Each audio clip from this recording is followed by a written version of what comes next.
Hello and welcome to the Tifo Football Podcast. I'm not Joe Devine, and today I am joined by the Data Boys. The Data Boys are coming and everybody's dancing. Oh, look who it is. Conor O'Neill, how are you? I'm good. How are you? How are you feeling? Yeah, relaxed. Good. Thom Harris, another man who is very relaxed. Yeah, full name as well. Thank you, John. Sorry, full name to you. Is that okay? I didn't even ask you permission or anything. It's good to have you here. We had you here earlier in the week, so straight back on. Mm-hmm. So you must be doing something right. That's statistically significant, I would say. That's a joke about data. A man who definitely isn't calm. Am I not calm? Yeah, well, not with that look in your eyes. Ominous. No, very calm man. Very Dr. calm Mark man. Carey. Jonathan Mackenzie, how are you? Oh, you full named me. You did it, so... It's true. It's true. Thank you so much for being with us today, guys. And we're going to start by looking ahead to the Manchester City game versus Liverpool. A tantalising title tie coming up this weekend. Steve is very much in love with alliteration this week. The first topic we cover, important one. How many chickens would you need to eat for a sufficient sample size to predict a perfect picnic? We then get direct because that's what the Premier League is doing. Have you ever shouted second ball when playing five-a-side? Well, you should do. I don't know if that's true. Is that true? I know someone, I'm not going to name them, who shouted second balls five-a-side. I think Sunday League. Sunday League is the classic second ball thing because you're not like go up in the air in most five-sides. I'm telling you, I'm not going to name him because we're on record, but I know. Is this someone that is known? Well, yeah, by his family, yeah. His family know that he shouted second balls at five-a-side. Okay, well, hopefully we'll find out more about this guy in the future. Well, you should do anyway, according to Steve Hankey. I disagree with Steve on this one. According to you guys, you spent a whole episode talking about how important second balls are. I don't think the second balls are important. However, they are less important in five-a-side. Do we agree? I don't know, man. Yeah, agreed. I get annoyed. My second balls, come on. It sounds like you're using this as a way of getting things off your chest. I mean, Steve. You're getting annoyed at podcast. your teammates at five-a-side are not living up to your standards. Mark gets very nerdy about mesh and skeletal tracking. Oh, yeah. And watching people's eyes. Better believe it. Window to the soul. Is there any point to possession anymore? Indeed you do. Indeed, does possession win you points these days? And we'll end on bunching. I'm going to leave that as a teaser. You can listen to that if you make it all the way through the podcast as a reward. And that's the show. We had a good time, didn't we? Can I say on chickens, there's a phrase, don't count your chickens. That's statistically... right, okay, so you're saying that Carlos Carvajal... He's implicitly, he was counting his chickens. That's another bit of a clue. So you shouldn't count your chickens, and therefore any data involving chickens is invalid. Have I just talked myself out of a job? Don't well, I didn't realise you had to count chickens for your job. I've got to count. Apparently that's from Aesop's Fable. In Aesop's Fable, you shouldn't count your chickens before they've hatched. So if you've got your eggs, your eggs, you may not have the number of chickens that you expect. So don't count your chickens. That sounds like quite a boring story for Aesop's Fables, which I guess is why we don't know it. It's just riotous, a guy who's like, aren't they, normally? I've got 7 eggs, but I only ended up with 5 chickens. And that's the end of the story. And with that, let's get to the show. Well, to begin with, we have a very nice alliterative line from Steve on the running order, which I think we should all enjoy, because Steve writes, before we delve deep into the data with our data boys, that's alliteration 1. Well, we're going to look ahead to the very tasty title tussle coming up at the weekend. That's alliteration number 2. Of course, Steve sells seashells on the seashore. That's right, yeah. As well. Wow, that is quite hard to say, isn't I did it? that quite is well. that harder to say than the original? Steve sells seashells on the seashore. She sells. Not a problem. She sells is quite hard. harder. Steve sells. Yeah. I think that's hard too. Yeah. Anyway, Manchester United and not Manchester United. Manchester City and Liverpool are playing this weekend. And I think both of these teams are at quite an interesting juncture. Obviously, with Liverpool, they are coming off the back of a pretty poor run of form. And interestingly enough, there's like weird mirrors between this season for Liverpool and last season for Manchester City. Both of those teams started the season quite well, won the first 5 games, went through a bit of an off period, and then City had quite a, maybe not good in terms of performance run, but they had a good results run to the end of the season. So I guess where we should start is with the bigger picture stuff with Liverpool. Do you think that Liverpool's torrid time is over, or do you think that what we've seen in the last couple of games, so win against Villa, win against Real Madrid, have some of those problems been put to bed?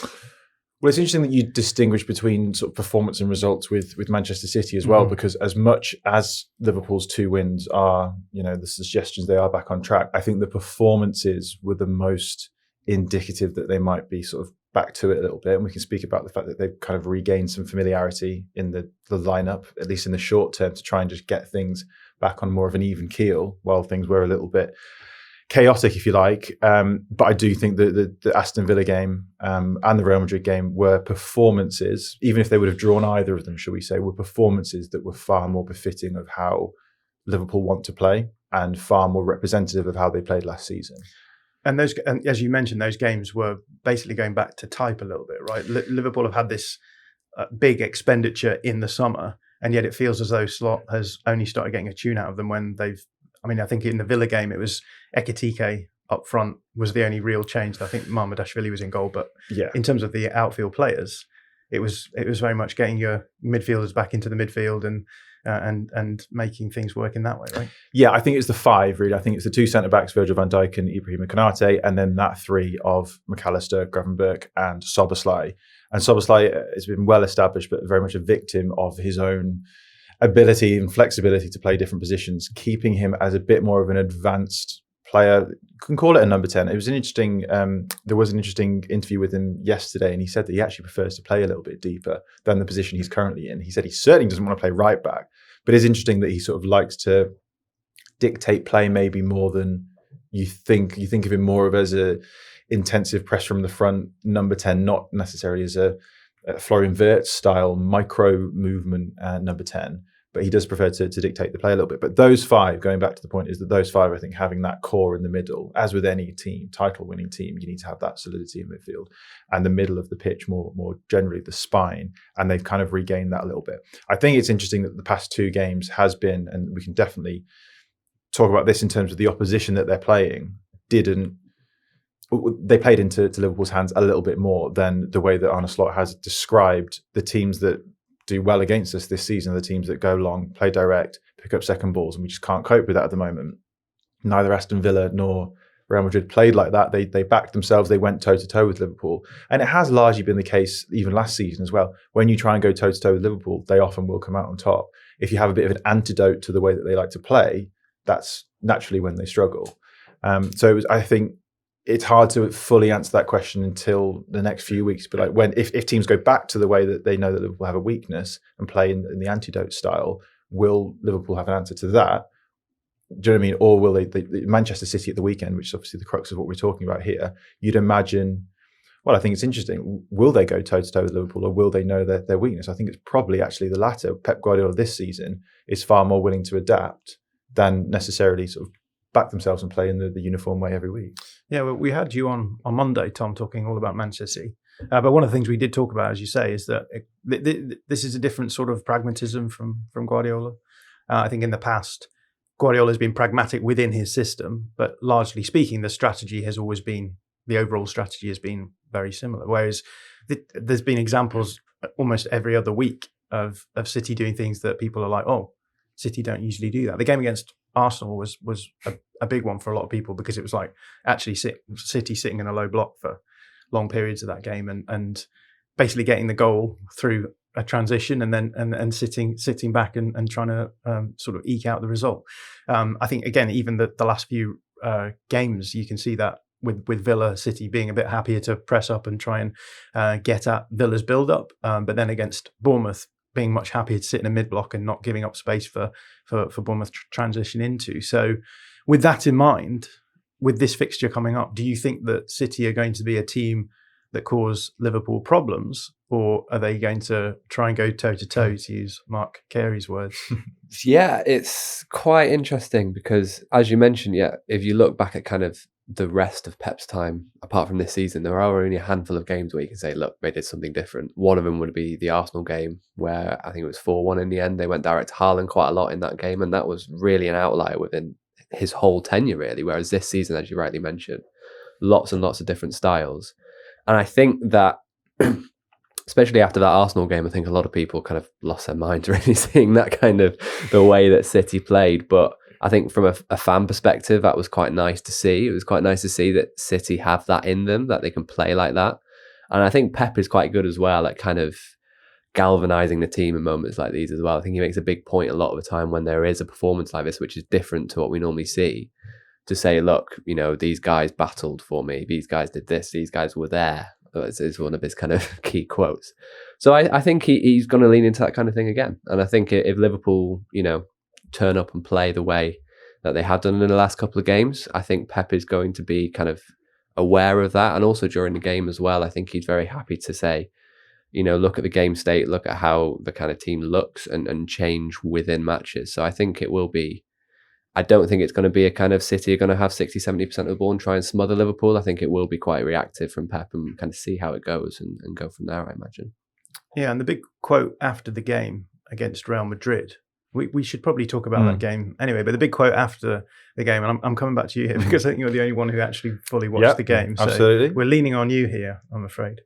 But the quote that Slot gave was that out of possession, the instructions he gave to his players was to not sit in a mid-block, to either press high and then once the press had been broken, to drop back into a low block.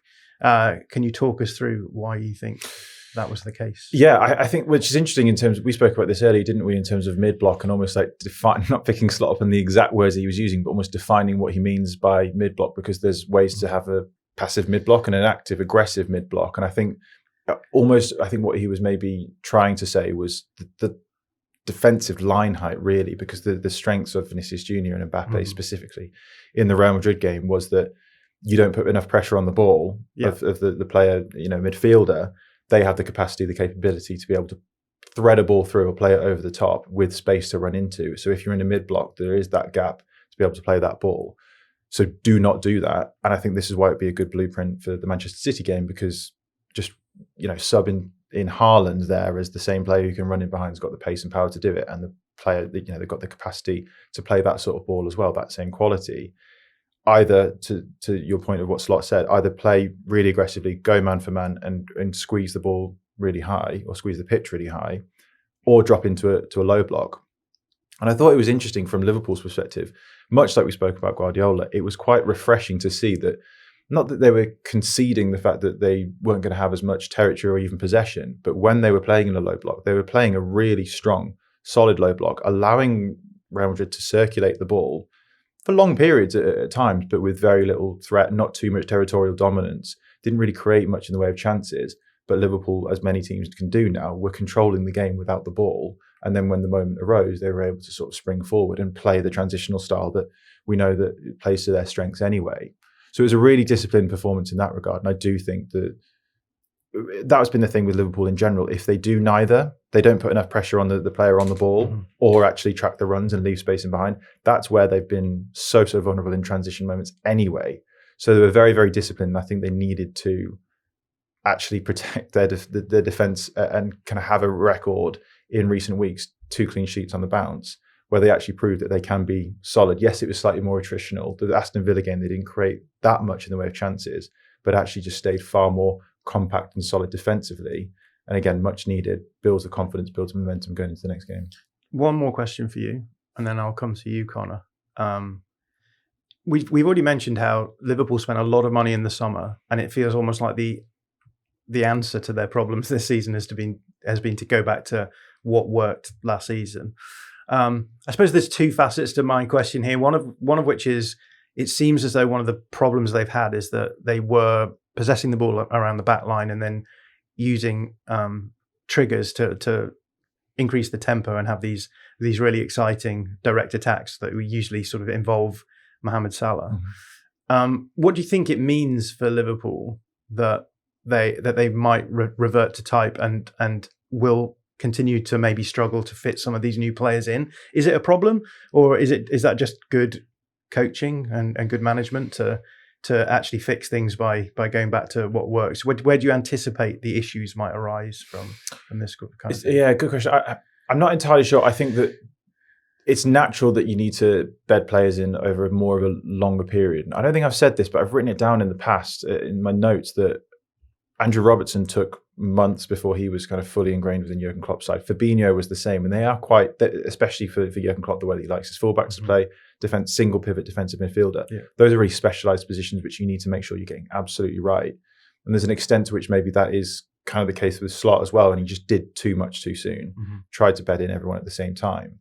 Irrespective of the personnel, I think they have tried to change the way that they like to build up, knowing that teams will adapt as they had done, and he said as much in the second half of last season. Opponents out of possession. So Liverpool's build-up has changed ever so slightly, where they're often it's Curtis Jones on the left-hand side, Gravenberch either between the centre-backs or pulling wide as well. That then creates one player fewer in the middle, and then Wirtz drops in, but then you've got then no one to then be the person that you want Wirtz to be, who's receiving it further up the field as well. So there was kind of a cascading effect of like not actually being good enough in build-up. When you think maybe, okay, they could revert back to the overall style, irrespective of the personnel, to kind of do that kind of more baiting and then using their strengths on the transition, because they do still have the players who can impose that style. And then the new players, Ekitike being one of them, Wirtz can sort of play transitionally, even though it's not his strength or his primary strength, can do that as well. So I think that there's kind of two facets to it. How much of it is the personnel? How much is it Slot knowing that they've got a target on their back as the title winners, the champions, and he's trying to adapt a little bit? But is he just overcorrecting a little bit too much and actually needs to just use the same principles that served him well to become champions in the first place? Conor, you're a neutral in this conversation with these two having their hat in the ring one way or the other. What do you make of this fixture at this point in the season? Because it almost feels like a quite heavy narrative. Maybe these games always are kind of quite a heavy narrative point where the winner will, be declared the I suppose title challenger alongside Arsenal. Are you reading much into it? Do you think that we can learn much from this game as a 90-minute spectacle? I think we can probably learn more from this Liverpool City clash than the ones beforehand, because I think historically this has been a fixture defined by like very clear, distinct identities, whereas now we have both of them shifting styles. City with that more flexibility, adaptability, Liverpool kind of shifting around with the new additions, bedding in new players. So it's kind of the first time we can learn what direction these two sides are going to go in the future. That's different from the controlled build-up of Pep or, the gung-ho style that Liverpool used to play. So it's kind of the first step and first chapter in how they'll evolve next. Very quickly, do you want my match prediction using my match prediction model? Yeah, I mean, sure. Let's do predictions. I was going to say we're going to come on to the topic of like it feels as though we're existing in a bit of a liminal space, like a weird world tactically, where no one is quite sure the best way of playing, and therefore teams are experimenting. It's hard for us to make predictions, right, on the basis of the fact that we don't know what City are going to do. We don't know what form of Liverpool are going to turn up. But yeah, let's go with the data and see how badly the data is going to get it with your supercomputer prediction, right? Yeah, this is my Match Engine Score Simulator Index, otherwise known as Messi, for those interested. And it does ignore all the facets of what we said. So it's undermining a lot of our conversation, but that is absolutely true, especially with you don't know how each person's going to set up, styles make fights, etc. You can't really quantify momentum and the things that Liverpool have kind of built in the past, 6 days in terms of learning from the previous defeats, etc. That being said, my Messi index suggests Manchester City are going to win 2-1. 54% chance of winning, Liverpool 26% chance of winning, draw being 20% chance. There is an 8% chance of all the potential combinations of scores. There's an 8% chance that it will be 2-1 to Manchester City. And that's the highest probability. That's the highest probability. It's what the data says. We've got to go with it. And what's your model based on? Do you have like is it a team strength model? Yes. Very quickly, so the summary being that it's using per shot expected goals across the season to create an offensive and defensive strength rating per team, and then simulating the unplayed games and matching them up against each other. And then it gives, as I say, a probability rather than this is certain what the score is going to be, but plays them against each other and simulates. How well does your model perform? Are you happy? Pretty good. There's a page that we have on site every week, and my algorithm plays against Oliver Kay, I think one of his family members, and a subscriber every week. So there's 4 of us in a league on top of the league. That's all I'll say. Not you. Your model. I think the family member is a 5-year-old. still top of the league. So your model's better than a 5-year-old. And on this note, I think we should. I told you before the anecdote of Carlos Carvajal, Yes. the manager. So I've got the quote here. This is why you should take data with a pinch of salt. Okay. I'll get your responses to this quote, but Carvajal says, it's like if you and me went for a picnic. We take a chicken, an entire chicken, and I eat all of it, and you have none. But statistically, you've eaten half of the chicken. This is why I don't look at statistics. I think Carvajal needs a pinch of salt on the chicken. Is all I would say to that. No, I do. I mean, of course, I agree. That's been the crux of podcasts that we've done here before, isn't it? In terms of how much data is a tool to inform the wider context. It must be matched with the video, the tactical side of things as well. I don't disagree. Obviously, it's taking it to have your chicken and eat hyperbole, it, yeah. but yeah, good luck to What Carlos. would you take an entire chicken to a picnic? Is maybe the more interesting question here. What would you do to carve the chicken? So I guess. Yeah, I mean, I guess you would go to the supermarket and get, when you get a chicken Pre-cooked. In a bag. Yeah, I reckon that's a good picnic food, isn't it? Straight with your hands, though? Yeah, or you gotta carve cutlery, it. Or, yeah. Yeah, I guess so. You take a knife, I suppose. We'd need to see him eat about 30 chickens to make any. Yeah, I was going to say, at what point, how many size. picnics do you need before the sample size is big enough for you to infer that one person has eaten half of the chicken?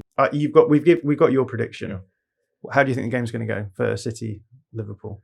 Far from me to disagree with the model, but Do you feel as though that's a good prediction? Would you go for that? Is that your I instinct? think so. It's one of the rare Titanic clashes that always kind of delivers goals. Like we've had kind of the dud fixtures between Arsenal and Liverpool, Arsenal City, whereas this one feels like historically there hasn't been a 0-0, I think, in about 20 meetings. So I'd say I think what you said before as well is interesting. Is that in the past it felt as though the games were people say chess games, right, for these, and what they mean by that is that it feels as though the games are so sort of dictated that one manager will come out with an approach which will try and hurt the other manager, and the other manager will stop that weakness from existing, and you go backwards and forwards a few times, and at the end it's a 0-0 draw.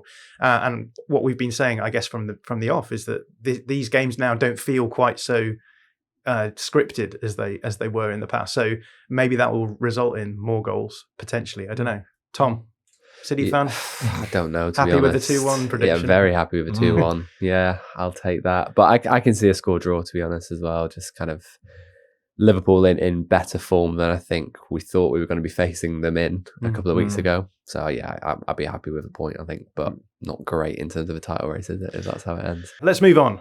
We're going to start off by talking about the Premier League and how we predicted it at the beginning of the season versus how the table is looking now, because after we have 10 games of sample, and statistically speaking, it's kind of getting to a point where those positions are starting to be a bit more significant maybe than they were early on. So do you want to talk us through the maths, the hard maths? Yeah, well, I can cover it more sort of later on. I know we're going to be talking about it in a little bit, but I think as much as anything, people do feel like it is a good yardstick for a representative amount of time to really start to reflect upon the season, not least because it's just double digits. The difference between 9 and 10 isn't that much, but you hear 10, you think, okay, we're in a good sort of sample now. It's 26% of the way through the season though. So so much can change. But the crux of a piece I wrote recently was that there is actually not too much, less shuffling in the table than you might think from game week 10 to the end of the season.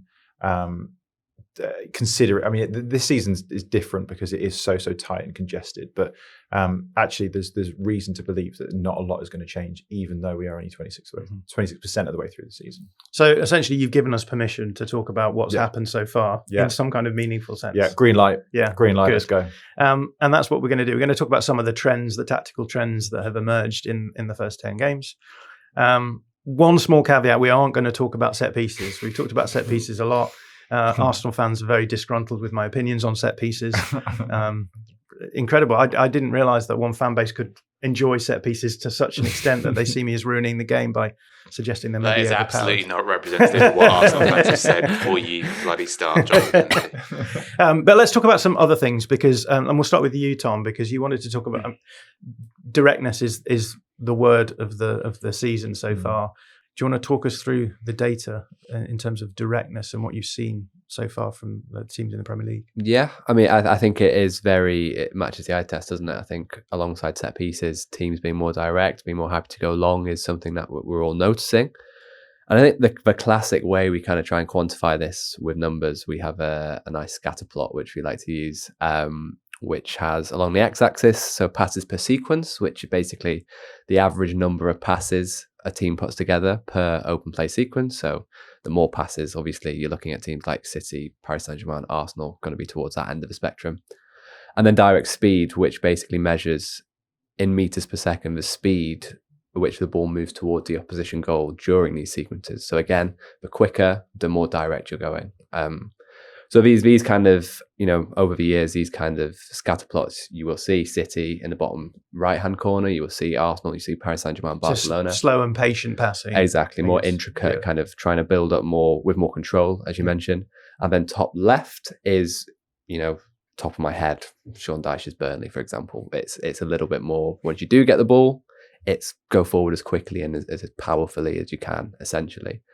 And I think, over the course of, the last couple of years we've been collecting this data, you've kind of got to the point where you associate bottom right with good and top left with bad, but I don't think that's necessarily the case anymore. I think things are changing because teams are becoming a lot more direct.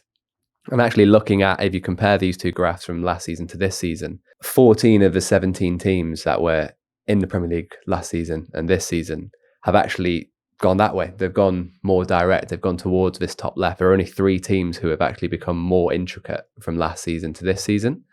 And I think they're all interesting in their own way. Everton are one of the sides, probably the least interesting of the 3 actually, but Nottingham Forest have become a lot more kind of intricate in their passing in possession style. I think that a lot of that is to do, of course, with Ange Postecoglou and the big managerial shift there. And Bournemouth, who were essentially last season's most direct team, I think have added a bit of a layer now of having the ball a little bit more, controlling the ball a little bit more, and trying to get over, as we mentioned on the pod last week, this kind of winning game state issue that they had, not being able to control games. And it's kind of, changing the way I think we think about possession and control, because, more than ever, it doesn't necessarily mean that if you control the ball, you're necessarily going to win a game. Yeah, I think this is kind of interesting because, the teams that you've mentioned are kind of fascinating in their own right.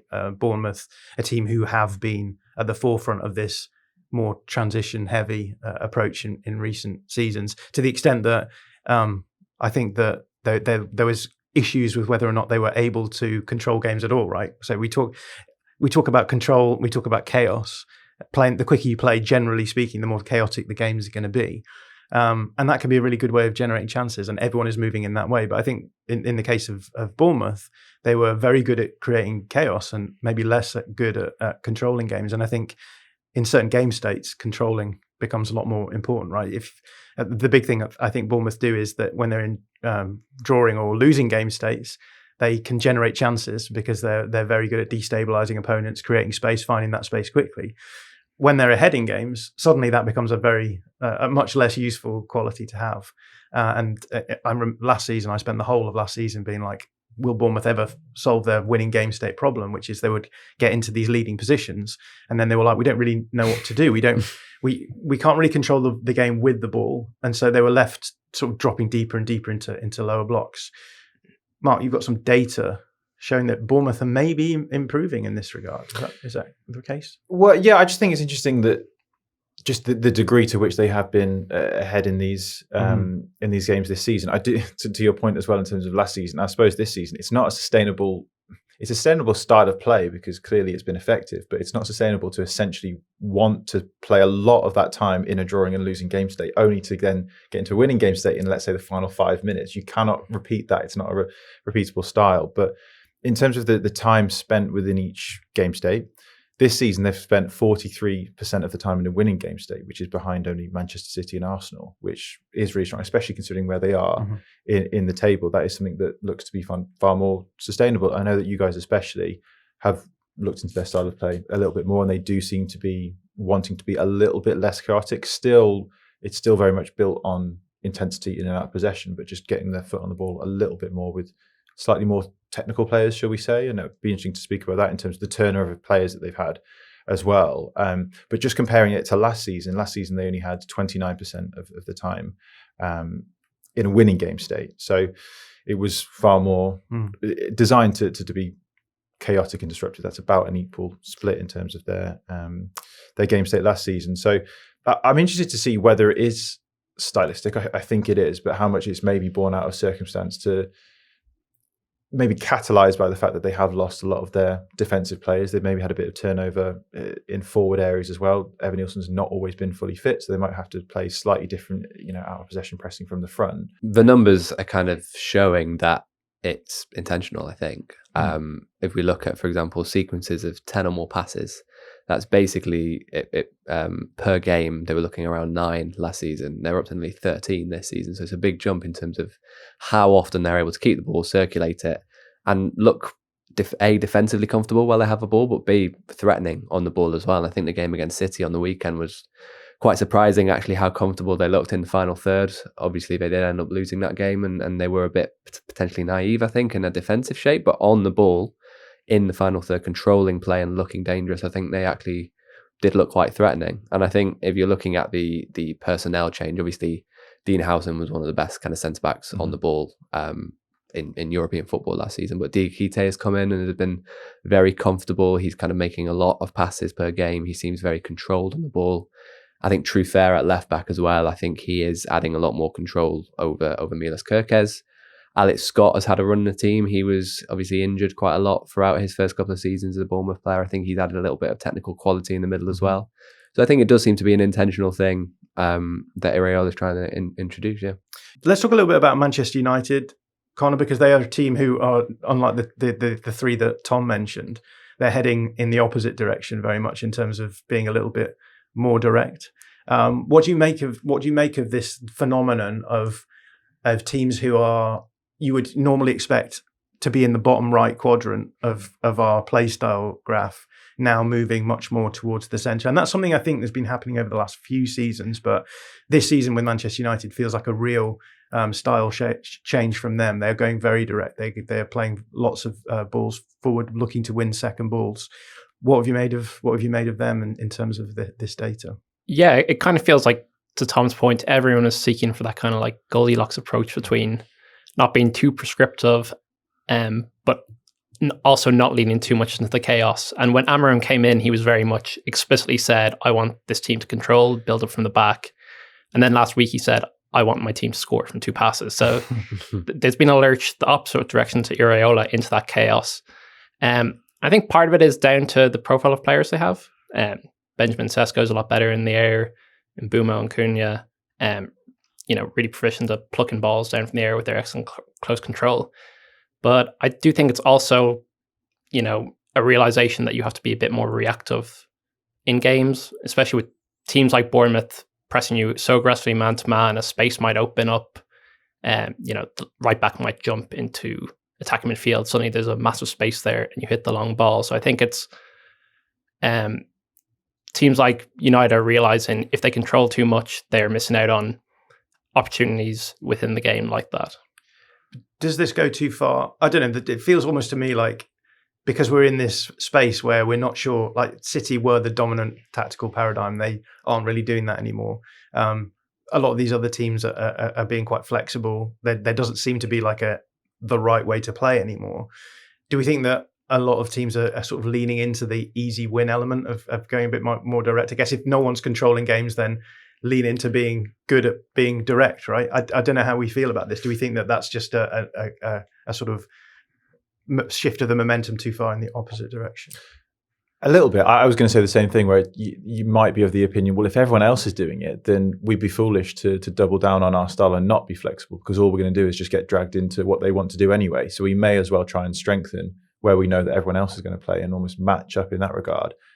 It does feel like this season has been a paradigm shift, even more so. And yes, the trends might have been going there in the past couple of seasons, but it does feel like it's crescendoing this season. And I wonder whether it will start to kind of calm down a bit in the next couple of years as well, once everyone establishes we can't go on like this, because this is just too agricultural.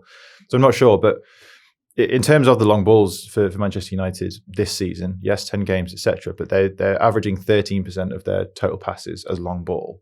Now, we had data going back to the 2018-19 season, and it's the highest share going back in that time, which again passes the eye test. It's the second biggest increase from last season. Really? Spurs are top. Yeah. Oh, is that right? And I guess as well with Manchester United, they didn't start playing this way right from the beginning. It feels as though since Sana Lommans has come in, they've really ramped it up, right? So presumably in the last 4 or 5 games, their numbers are much higher than that as well.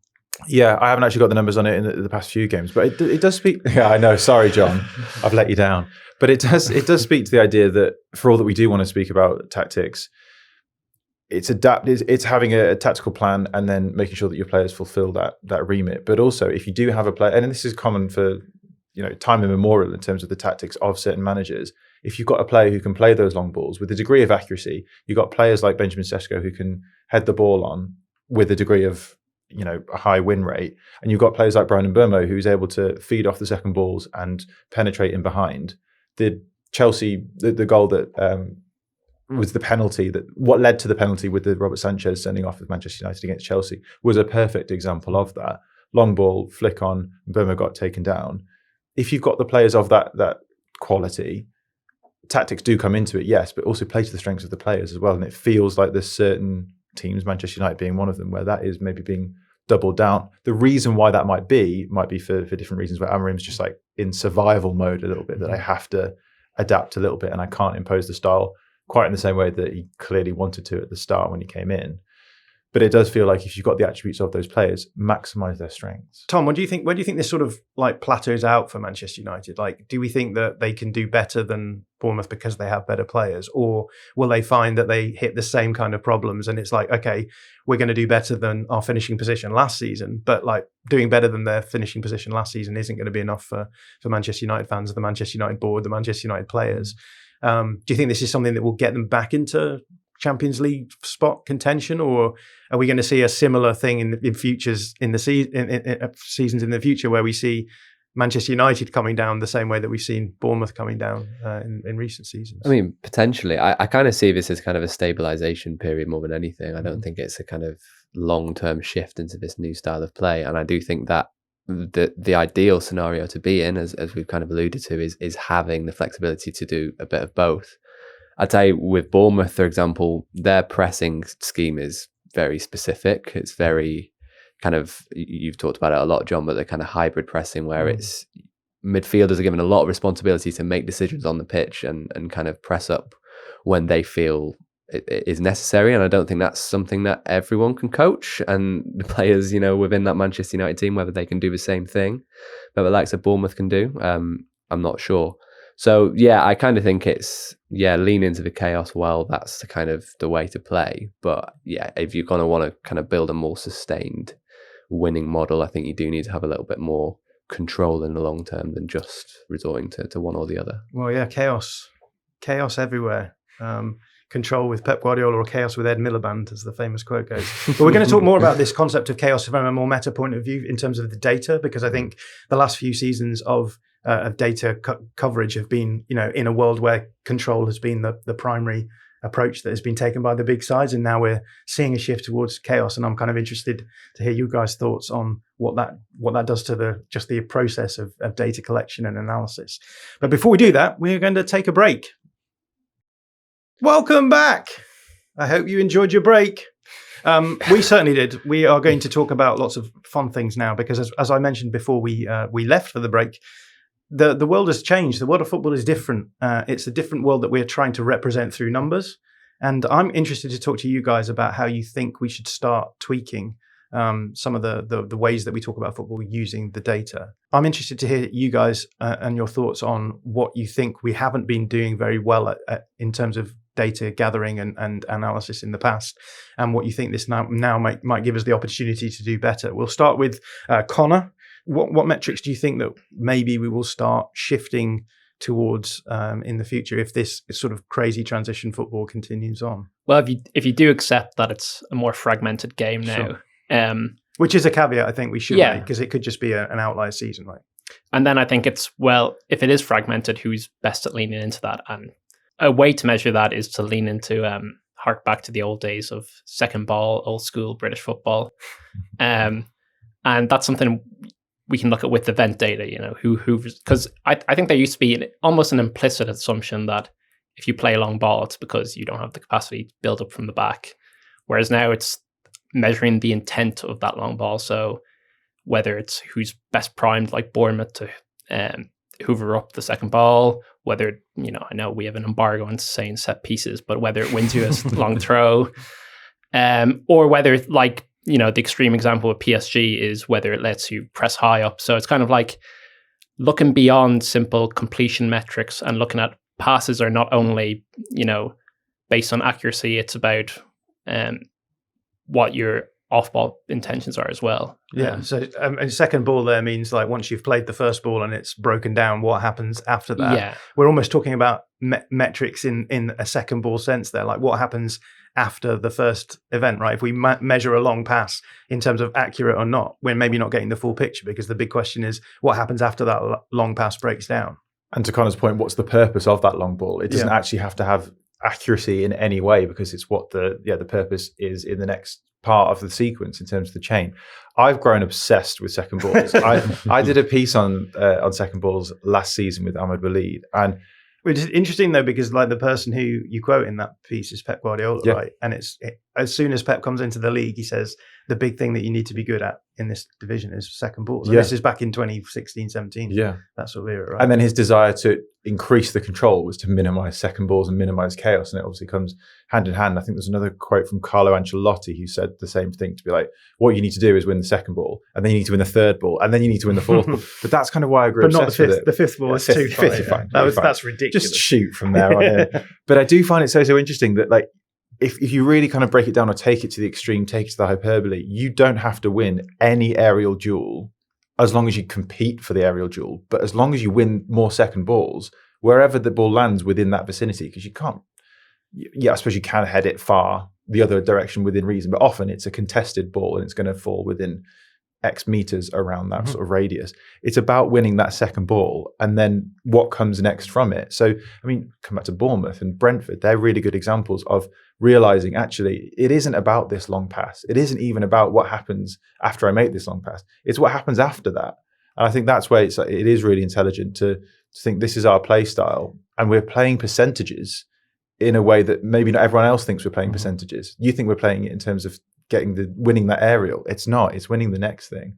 So I personally have grown really, really interested about second balls. So excited that I am throwing my headphones all over the place. I really find it a bit of a hack at times. And so what we're talking about here is a team playing a long ball, but then having their players structuring themselves well and in the correct places to win it back if it isn't immediately brought under control by one team or the other. Right? Which in itself is a real skill. And I think that sometimes you think of it as a degree of luck, because the ball can go in any direction from a header, from an aerial duel. But actually there's a lot of anticipation that comes with that, and making sure that, to your point, you're structured in a way, a bit like a counter press, to make sure that you have kind of broadly all angles covered, not just with one player, not just with the player contesting the aerial, but two or three players to make sure that you swarm what that ball is before it sort of breaks down into another sort of phase of possession. I think the best example of this, if people are struggling to visualize this, go and watch the first Man United goal against Liverpool, because if you and actually don't focus on where the ball is, focus on the Manchester United players positioning themselves after the ball is played long by the goalkeeper.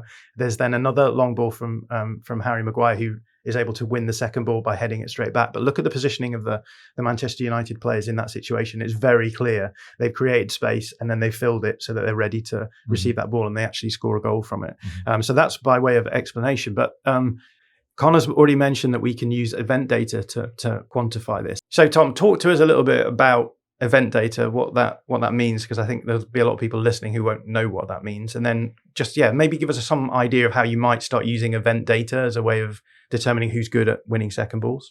Yeah, so event data is, put simply, stuff that happens, right? it's as you go through football games, you look at players completed a pass, or a player's had a shot, or the ball. If we look at kind of more granular event data that we can use, the ball's moved from this position on the pitch to this position on the pitch. It's stuff which is concrete, has happened, and we don't really need any kind of more complex ways of recording the game other than following the ball, essentially.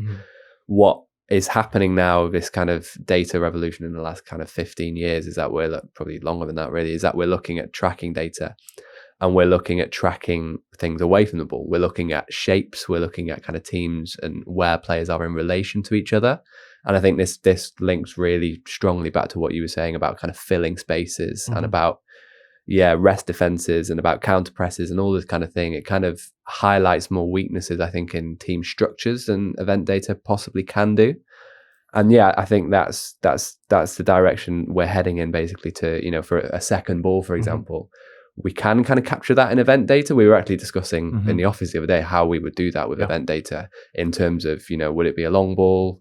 And then would it be a clearance or a kind of contested aerial duel? And then who picks up possession next? That would be how you would kind of do it in event data. It would be kind of... So you're looking for the teams who are getting a lot of volume in terms of winning that ball after it's it been in a contested field. Yeah, and this was using for the piece that I was referring to as well, it was essentially a derived event metric, but using, to Tom's point, combining event data and tracking data together to create new derived metrics that, when you flick through them, it looks as though you are just kind of looking through event data in terms of, again, things that happen, but it's quantified by combining the tracking data with the event data to create even more metrics, if you like. And there's some really interesting companies, Footavision being one of them, Skill Corner, Opta have got a new OptaVision model that does this, and it's quite common now to combine the tracking data with the event data to come up with this.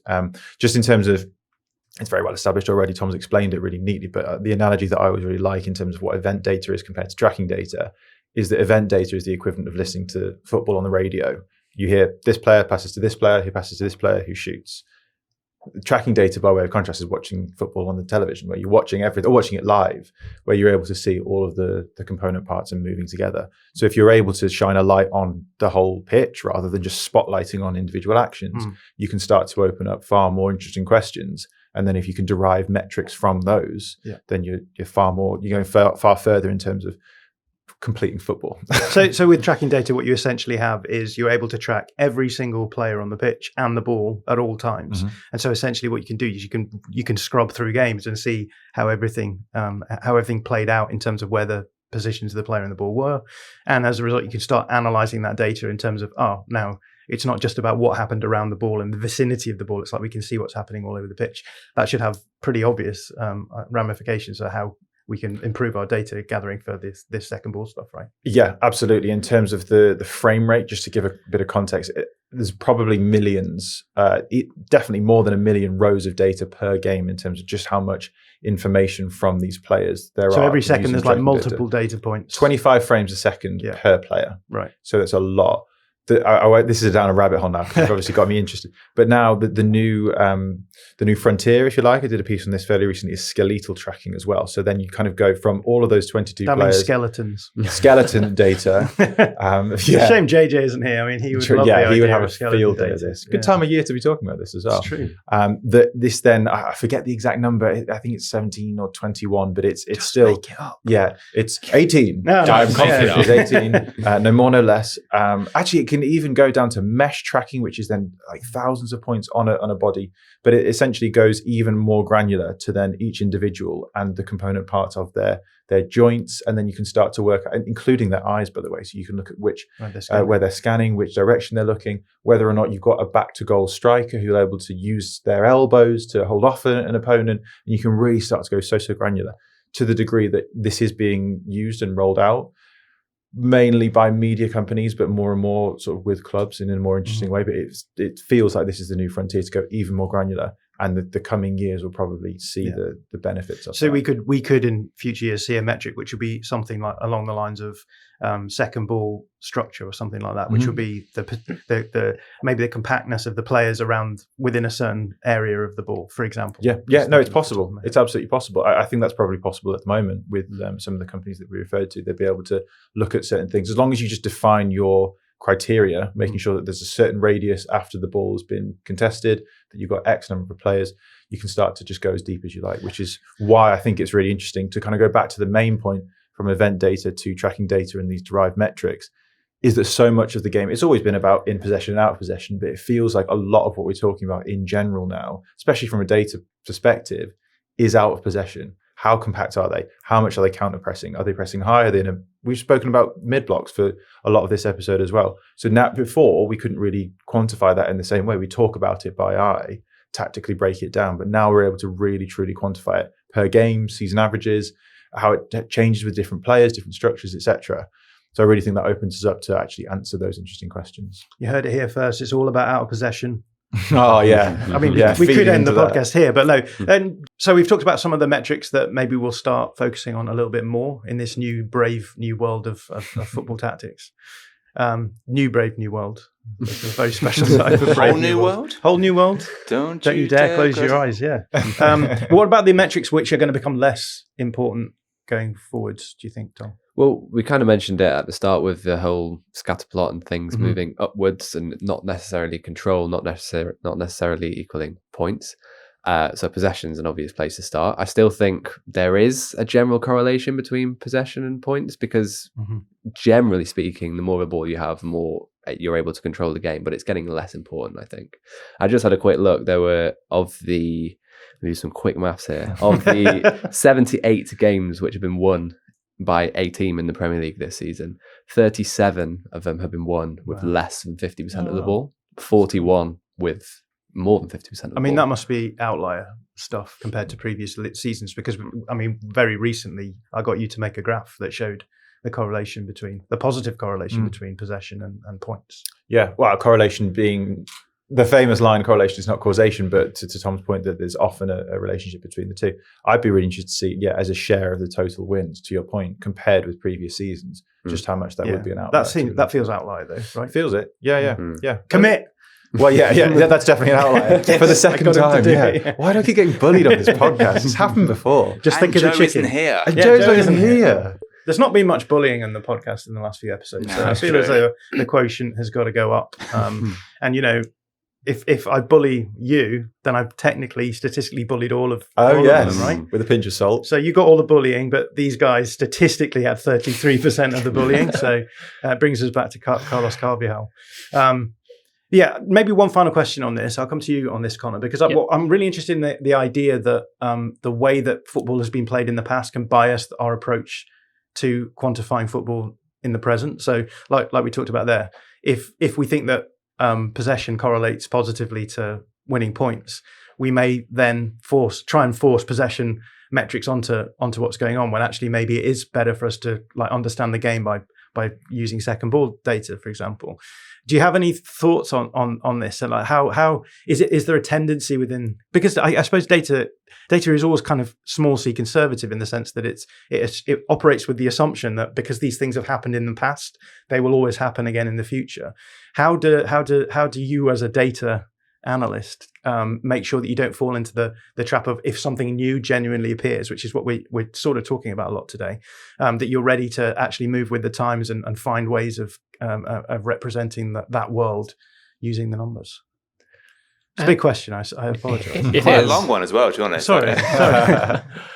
I think it's important to not fall into that measurement trap, that just because you can measure the data, it's important, especially in a fluid sport like football. The whole Moneyball revolution came from baseball, extremely static. Even the set piece revolution now, that's from, data. You mentioned set pieces again. Yeah. Twice. No one else mentioned them. But they're easier to quantify movements. It's a dead ball, over the course of 10 seconds, where it's kind of just because we have more data on shape, or it's correlated better to play in this pressing structure, that you should do it. But I think it's looking at, finding those correlations, seeing if it applies to the players I have at hand, and then using it in that kind of intelligent way, rather than a blanket statement, more possession equals good, or 4-4-2 out of possession equals good. It's kind of like, okay, it's correlated, it's worked well for these teams, it's worked well in general, will it work for us? So it's always going to be that kind of principle of applying it to your own teams and your own strengths. Quickly before we finish, this is on the script here. It says, so is this all an interesting thought experiment, but a complete waste of time? Or can we really already draw some permanent conclusions from this 25-26 season, just 10 games in? This refers to something that you found when looking at the 10-game data, where we're at after 10 games in terms of bunching. Tell us about bunching. Bunching becomes a key part of it, but this is the third season in a row that I've tweaked. Well, second season in a row that I've tweaked this piece, but it's the third time it's come out, because it was basically using a 2019 research paper to look at data over a long period after game week 10. Mm-hmm. In fact, I'm going to just look at it in terms of... And that's why we're talking about 10 game weeks, right? Because that it's very clear on the graph that you've got from that paper that after 10 games, a lot of the noise sort of irons out and it becomes a bit more predictive. Exactly right, yeah. And it did look at it over a long period, which I think then we'll come back to the bunching of how this season might be slightly an outlier. But they looked at it from the 1995 season all the way up to 2017, so a big old sample size. They essentially found that 77% of the statistical variance in the final league standing after 38 games was explained. So a lot of the variance, a lot of the formation of the league table was explained by match week 10. Mm-hmm. And you wouldn't think that would be the case when we go back to what we said at the start. 26% of the season is done, but a lot of it has can be explained by match week 10. So where someone's team is right now is not going to necessarily be 100 miles away from where they're at the end of the exactly. Season. But the crucial part of that, of course, is that there might not be a big difference in position between second and first, but there's a lot in terms of the importance of it. Steve's looking very sheepish there in terms of Arsenal's position within the table, but I do think that you can extrapolate that to European spots, relegation spots, etc. But it does suggest that there's not too much. And last season, for example, I think there was 9 teams who either stayed exactly the same or only moved one position. Well, let's run through some of those things now because we've got a list here. So, what did the table look like last season at the 10-game mark? Do we have indication of like the positions that actually stayed relatively similar, and who were the outliers as well? Well, yeah, if we start with the outliers, I mean, the obvious one was Tottenham. They dropped the most by 10 positions last season. So they were 7th after 10 games and they finished 17th. Nottingham Forest being another key one. And again, the importance of that from 3rd to 7th doesn't sound a lot in terms of raw number of positions, only 4 places. But of course, the importance of that was Champions League spots into what is now it's Europa Conference League for reasons that are complicated with Crystal Palace, etc. I don't need to dwell upon that. Other sort of flipping on its head in the other direction, Newcastle were 11th at this point last season. They ended up finishing 5th in the Champions League spots, but there was a lot of teams. Liverpool, Manchester City, Chelsea, we've got Aston Villa, Brighton, all stayed the same or moved one position. West Ham included within that as well. Bournemouth, Ipswich, Southampton, I was trying to go all of them in one go, didn't actually change more than one position in that time. So it just goes to reiterate the point that there isn't going to be too much shuffle. That being said, and it comes back to the bunching stuff that we said about, there's so much congestion in the middle of the table, but from 3rd, I think currently, as we record, Liverpool are 3rd with 18 points and Aston Villa, I think, are 11th with 15 points. That could swing so much within a couple of game weeks, even one game week as well. So there's the possibility that teams will actually not perform a huge amount better or worse than they were, but finish actually in quite a different position. Yeah, exactly. And statistically speaking, in terms of the spread, for those interested, the standard deviation, I should say, the statistical variance of it is the smallest that it's been for 7 seasons. So things could shuffle, despite me saying that over a long period, this evidence suggests that things won't change that much. This season does feel like a bit of an outlier, which speaks to the competitiveness of the Premier League and how things might shuffle because we've got so many strong teams in that kind of middle pack, if you like.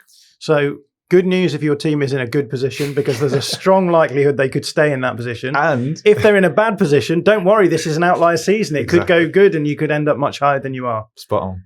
Good conclusion. Statistics gives us everything. So let's go back and look at the table last season after 10 games. And see some of the deviances. That sounds awful, doesn't it? Some of the deviance. The deviance that was there in this sinful table of ours. I'm interested in particular in terms of like the top of the table stuff. So who's top of the table after 10 games, and did it stay that way? Well, for Arsenal fans, they'll be pleased to know that Liverpool were first after 10 game weeks, and they continue to obviously stay there. So Arsenal statistically guaranteed to win the league this season, according to Mark. As things stand, just according to, this is where I'm just going to go away from anything of personal opinion. According to Opta, they have, I think it's a 70% chance of winning the league, which is pretty significant at the moment. Things might change though, of course. But Liverpool were first after 10 game weeks last season. They stayed first. Manchester City were second. They eventually were third, but they ebbed and flowed within Interestingly, after 9 game weeks, Manchester City were top of the table. Yeah. There you go. There's a fun fact. Most people wouldn't have thought that, I think, off the back of last season. Looking back on it, which again shows that there is a degree of volatility in the early game weeks. But as I say, things start to settle down. I mentioned Nottingham Forest; they were third after 10 game weeks, finished seventh. But Chelsea were fourth, finished fourth. So again, it just speaks to even in those top sort of positions where everyone's fighting for those differences between one place, it's very stable. And so before we wrap this all up in a big statistical bow, is that what you want me to say? That is what I said, yes. Let's talk a little bit about relegation. So what did the bottom three spots look like at the end of last season? Well, it's interesting that Wolves were bottom of the table after 10 game weeks last season. They were 20th, finished 16th. Vitor Pereira, of course, came in and really helped them out of a bit of a hole there. But Southampton were 19th, finished 20th. Ipswich were 18th, finished 19th. So again, not too much of a shuffle. Leicester actually a bit higher, were they? They were doing quite well. They were 15th game week 10 last season and obviously finished 18th. So being outside of the relegation zone doesn't necessarily save you. No, I think there would naturally be a little bit more shuffling in sort of the bottom half of the bottom half, I think is quite. So here's a question. How many of the promoted sides are getting relegated? Not according to the data. This is according to the vibes. To Mark's heart. How many are getting relegated to? Sorry, John. 2. Leeds and Burnley. For me, Clive. Wow. I think what a way Sunderland are excellent, aren't they? They're really, really impressive. The way that Sunderland are now so far ahead in terms of points that it's like even if they put relegation form up according to some of the teams last season, they would still stay up. Right? No promoted side who has got this much points at this stage of the season has ever gone down. Yeah. So it is statistically certain that Sunderland are going to stay up. Mark Carey says Sunderland are staying up.